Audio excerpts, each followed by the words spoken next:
Good evening, হরে কৃষ্ণ, শুভ সন্ধ্যা সবাইকে। আমার সাময়িক ব্লগে সবাইকে স্বাগত জানাই। সবাইকে অনেক অনেক ধন্যবাদ। আর সন্ধ্যার প্রদীপ জ্বালিয়ে দিলাম। আজকে শুভ একাদশী, সন্ধ্যার সময় সন্ধ্যার প্রদীপ জ্বালানো অনেক ভালো, তুলসী করে। আর আমরা তো হিন্দু, জ্বালাইতেই লাগে। সবার জীবনে ঠাকুর প্রদীপের মতো আলো সবার জীবনে আসুক, দুঃখ কষ্ট দূর হোক।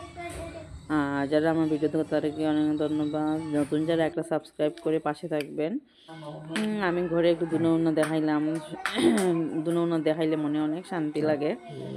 আমরা ভাড়া করে থাকি, মানে এক রুমই সব কিছু, নিজস্ব বাড়িঘর আছে, কিন্তু আমার হাজব্যান্ডের স্কুলের লাগে ভাড়া করে থাকতে লাগে। সবাই পাশে থাকবেও, সবাই সবাইরে এইরকম সবাই এগিয়ে যেতে পারবে, সবাই সবার পাশে থাকবেন। আর পূজা টুজা দিলে আর সন্ধ্যার সময় দুনা জ্বালাইলে দেখাইলে মনে অনেক আনন্দ আসে, আর সংসারেও আসে, জীবনেও আসে। আর মনে শান্তি থাকলে পূজা টুজা দিলে দুঃখ কষ্ট দূর হয়। আশা করি আমারও যে আশা ঠাকুরের আশীর্বাদে আশাটা যদি পূর্ণ হইব, আমার বিশ্বাস ঠাকুর, আমি যা চাই ঠাকুরের তো সবই আশা পূরণ করুন। জয়া নামী একাদশী ব্রত আমি ওই একাদশী ব্রতের পাঁচালি পড়লাম।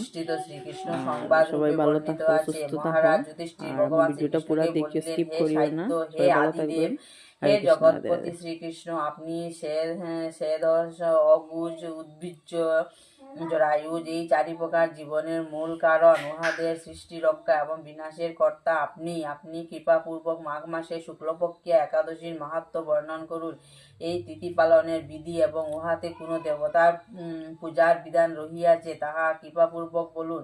শ্রীকৃষ্ণ বলিলেন, হে রাজেন্দ্র, মাঘ মাসের শুক্লপক্ষে নিখিল পাপ হরণকারিণী জয়া নামী প্রসিদ্ধ একাদশী বিদ্যমান। এই একাদশী ব্রত পালনকারীকে আর প্রেতযোনি প্রাপ্ত হইতে হয় না। হে রাজন, পাপ হরণ ও মুখ্য ফল দান বিষয়ে ইহার মত শ্রেষ্ঠ।